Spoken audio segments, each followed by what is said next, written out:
Hi, my name is Emily Watson, and I'm a student docent here at UGA's Special Collections Library.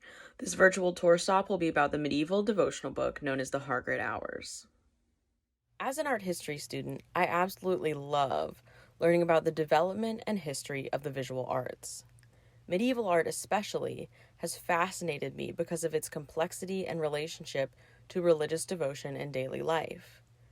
A new exhibit in the Hargrett Rare Book and Manuscript Gallery focuses on the creation and development of medieval manuscripts, paying special attention to a specific manuscript called the Hargrett Hours. Over the fall of 2016, 2017, and 2018, Dr. Cynthia Camp, an associate professor of English at UGA, taught a series of classes about a 15th century Book of Hours held by the Hargrett Library. The goal of this classroom-based, student-led research was to learn more about the late medieval book called the Hargrett Hours. Dr. Camp and her students wanted to identify what texts the book contained, where and when it was made, and understand its role in late medieval religious devotion. But you're probably thinking, Emily, what even is a Book of Hours? Well, Books of Hours were prayer books used by everyday people during the medieval period. These books were very popular and meant to foster reflection and devotion and would help structure a religious person's daily life. Bookmaking in the medieval period was a long process.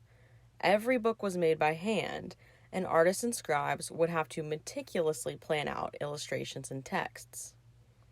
Because each book was handmade, however, a book's owner could choose which texts and illustrations they wanted featured in their book.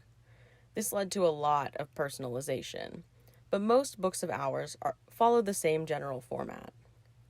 Many books of hours will start with a calendar. This allows readers to keep track of important holy days, such as holiday feasts or saints' days. The calendars also often told you what kinds of agricultural work you should be doing based on the season. The main text of a Book of Hours would usually consist of a set of 8 prayers or devotions that focus on the life of Mary and are meant to be said at certain times of the day. These devotions are called the Hours of the Virgin, which is where the term Book of Hours comes from.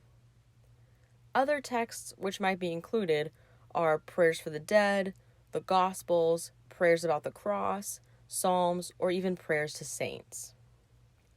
These devotional books also included painted illustrations and decorations. Pages could have elaborate borders, large painted capital letters called decorated initials, full-page images of Mary or scenes from the life of the Virgin or Christ. There were also headers called rubrications, which provided clear separations between important sections of the book.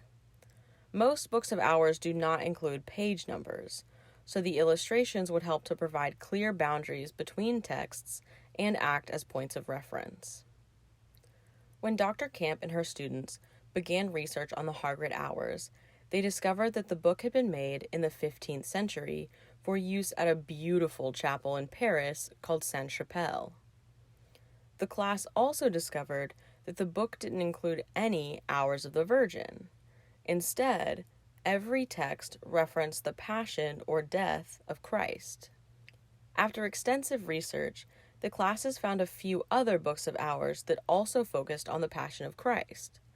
One of these other books is found at the Walters Museum in Baltimore, Maryland. Both the Hargrett Hours and the Book of Hours in Baltimore were made in the mid-15th century.